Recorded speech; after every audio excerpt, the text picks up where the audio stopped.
Hi guys, for today's video, luluto tayo ng chicken tinola and then tuturuan ko kayo paano ito pasarapin.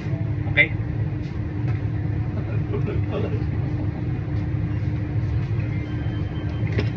Tawag ka pre ha? Plala, hindi mo plala ang vlogger na ako ngayon.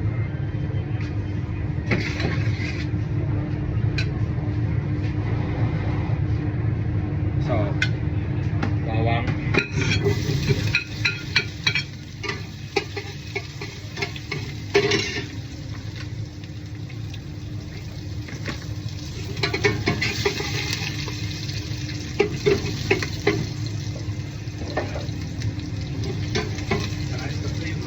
So there's a 40 piece. So yan na yung bawang sibuyas, luya, kita na. Pakatasin lang natin ang amoy.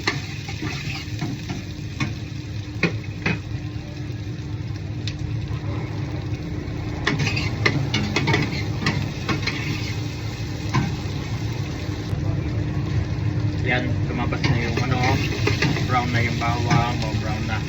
Lumabas na yung amoy. Lagyan na natin yung manok.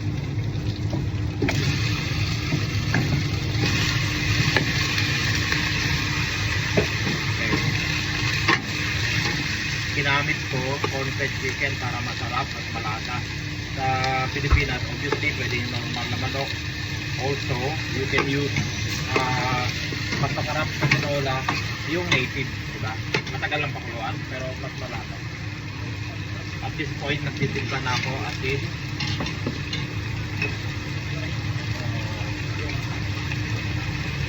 Paminta.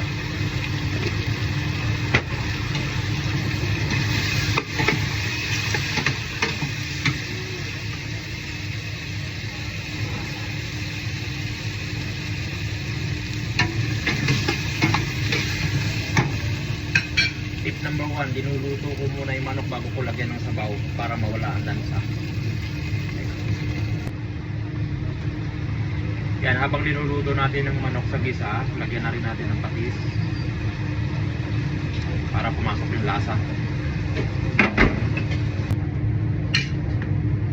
Yan, medyo luto na yung manok, wala nang dugo, pwede ilagay tubig. Then high heat na para kumulo.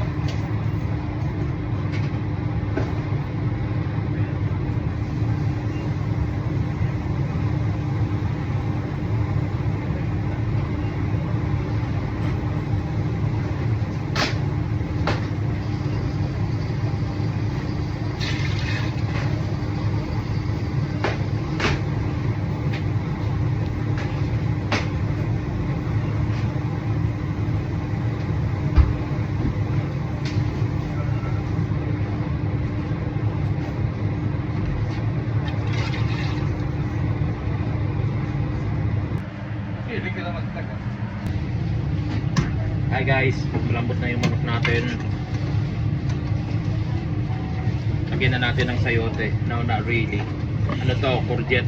Sayote dapat, wala tayong sayote. Nasa UK tayo, mahirap ng sayote. So courgette na lang. Makakabili lang anytime sa mga supermarket dito. Lasang sayote din. So yeah.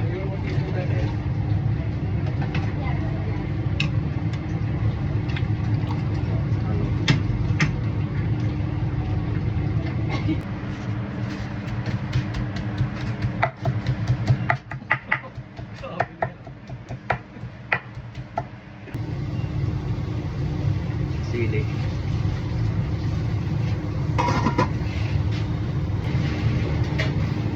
Tikman na natin.